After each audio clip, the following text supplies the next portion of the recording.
சட்டசபையில அமைச்சர்கள் வந்து யாரு ஃபர்ஸ்ட் மொக்க வாங்குறது, யாரு மரண மொக்க வாங்குறது சொல்லிட்டு இவங்களுக்குள்ள போட்டி. சரிங்களா? இந்த போட்டியை தவிர்த்து இன்னொரு போட்டி நடக்குதுங்க. ஐயோ என்ன போட்டி போட்டுக்கிறானுங்க, போட்டுக்கிறாங்க, பயங்கர போட்டி. என்னன்னா ஒரு அமைச்சர் ஏன்ச்சு வனப்பகுதியில் வனத்துறையினர்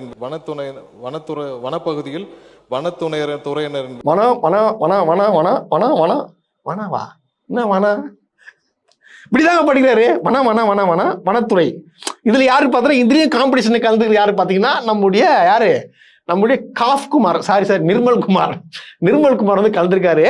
இவருக்கு போட்டி விதமாக இரண்டாவது கண்டஸ்டன்ட் யாருன்னு பாத்தீங்கன்னா நம்முடைய சுற்றுச்சூழல் துறை அமைச்சர். அவர் வந்து என்ன பேசுறான்றத கொஞ்சம் பாருங்க. இதை நீங்க பார்த்துட்டு அவர் என்ன பேசினாருன்றதை வந்து நீங்க கமெண்ட் பண்ணீங்கன்னா, ஃபர்ஸ்ட் அதாவது என்ன பேசுறன்றது தெளிவா நீங்க கமெண்ட் பண்ணீங்கன்னா உங்களுக்கு ஒரு ரோஸ்ட் பிரஸ் சார்பாக கண்டிப்பா வந்து உங்களுக்கு பரிசுகள் வழங்கப்படும். எரிவாயு செயலாக்க நிலையத்திற்கு கொண்டு செல்லப்படுகிறது.